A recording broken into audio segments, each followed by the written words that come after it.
Welcome to Moments in History Channel. The morning of October 7th, 2023, began like any other Saturday in southern Israel. It was a holiday, Simchat Torah, a day meant for celebration.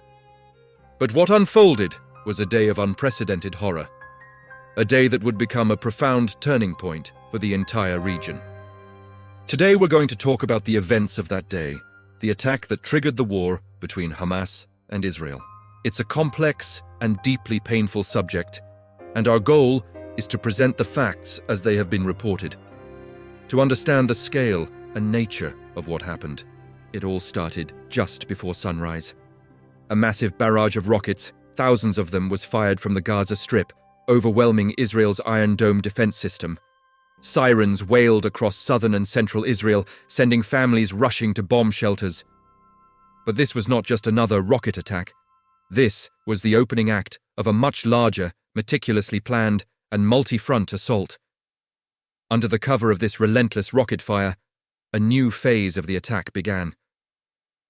Hamas and allied Palestinian militants executed a highly coordinated ground, air, and sea incursion.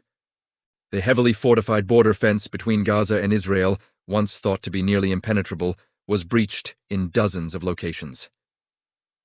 Attackers used a combination of tactics that caught Israeli defenses completely by surprise. Explosives and bulldozers tore through sections of the barrier. On the ground, fighters poured through the gaps on motorcycles and in pickup trucks. From the air, motorized paragliders flew over the border fence, landing deep inside Israeli territory to strike at strategic points. From the sea, speedboats attempted to land on Israeli beaches. The sheer scale and coordination of the breach were unlike anything seen before. Once inside Israel, the attackers fanned out, their targets a mix of military bases and, tragically, civilian communities. They descended upon towns, kibbutzim, and small agricultural villages scattered across the landscape. Places like Sderot, Ofakim, and Be'eri became scenes of unimaginable terror. Fighters moved from house to house, street to street. Survivors' accounts, which have been corroborated by journalists and humanitarian organizations, paint a harrowing picture. They describe indiscriminate violence, with militants storming homes, shooting residents, and setting houses on fire, sometimes with families still inside. The safe rooms, a standard feature in Israeli homes designed to protect against rocket attacks, offered little defense against armed intruders who broke down the doors or set the homes ablaze. One of the most horrific scenes of that day occurred at the Supernova Music Festival, an all-night rave taking place in an open field near Kibbutz Reim. Thousands of young people from Israel and around the world had gathered to dance and celebrate peace. As the sun rose, attackers surrounded the festival grounds and opened fire on the crowd. The festive atmosphere turned into a desperate scramble for survival. Festivalgoers tried to flee on foot, hiding in bushes and orchards, or driving away in their cars, but they were hunted down. The massacre at the music festival became a symbol of the day's brutality, with hundreds of young lives tragically cut short. In the hours that followed, chaos and confusion reigned. Israeli security forces were initially overwhelmed. Small local security teams and individual police officers fought desperately to hold off the attackers, often being vastly outnumbered. For many civilians trapped in their homes or hiding in shelters, help was hours away. They sent frantic messages to loved ones and emergency services, pleading for rescue as they listened to the sounds of gunfire and explosions outside their doors. The stories of heroism from that day are numerous, of parents shielding their children, of neighbors trying to defend their communities, and of first responders rushing into active fire zones. By the time the Israeli Defense Forces, the IDF, were able to mount a large-scale response, regain control of the border, and clear the communities of attackers, the devastation was immense. According to official Israeli figures and independent reports, the death toll from that single day was staggering. At least 200 people were killed. The majority were civilians, including men, women, children, and the elderly. The number of wounded ran into the hundreds, but the violence didn't end there. In addition to the killings, the attackers abducted a large number of people, taking them back into the Gaza Strip as hostages.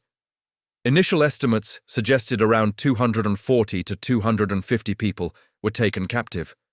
This group included Israeli citizens and foreign nationals from dozens of countries. There were soldiers, but also a large number of civilians, young children, teenagers, parents, and grandparents. The hostage crisis added another layer of trauma and agony for the nation, with families left in a state of uncertainty, fearing for the safety and well-being of their captured loved ones. The images of hostages being paraded through the streets of Gaza were broadcast around the world, amplifying the shock and outrage. The international community reacted swiftly. The attacks were widely condemned by governments across the globe as acts of terror. Leaders from the United States, the United Kingdom, France, Germany, and many other nations expressed their solidarity with Israel and their horror at the scale of the civilian casualties. The brutality of the attacks, particularly against civilians at the music festival and in their homes, drew comparisons to some of the darkest moments in history and was a focal point of the global response. Within Israel, the emotional and psychological impact was profound. October 7th has been widely described as the single deadliest day in the country's 75-year history, a national trauma that has been compared to 9/11 for the United States. It shattered a long-held sense of security and exposed critical failures in the country's intelligence and military apparatus. The question of how such a sophisticated and large-scale attack could have been planned and executed without detection became a central, painful topic of national debate. The shock and grief quickly turned into a call for action. The Israeli government declared a state of war, and the nation galvanized for a massive military response.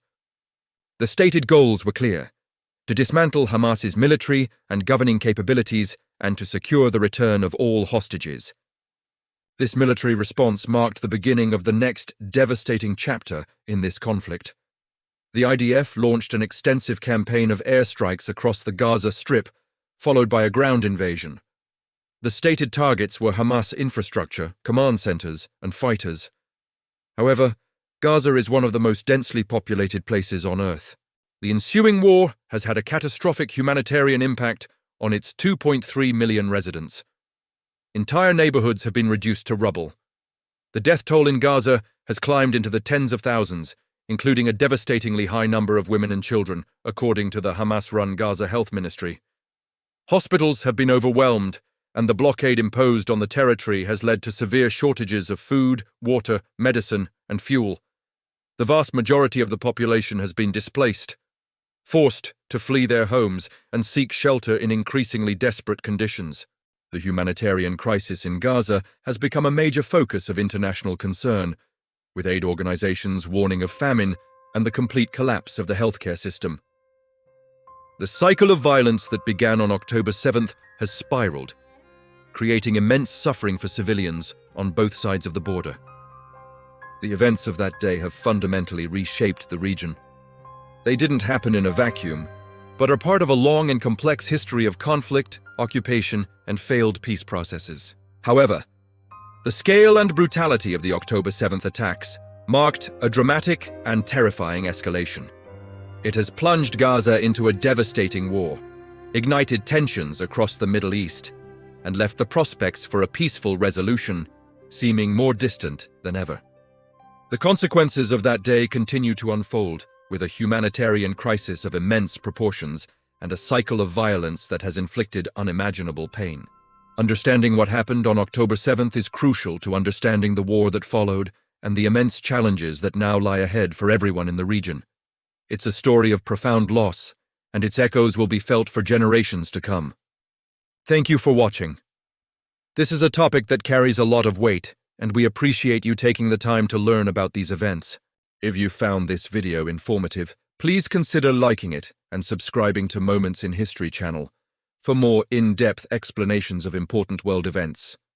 Stay safe, and we'll see you in the next video.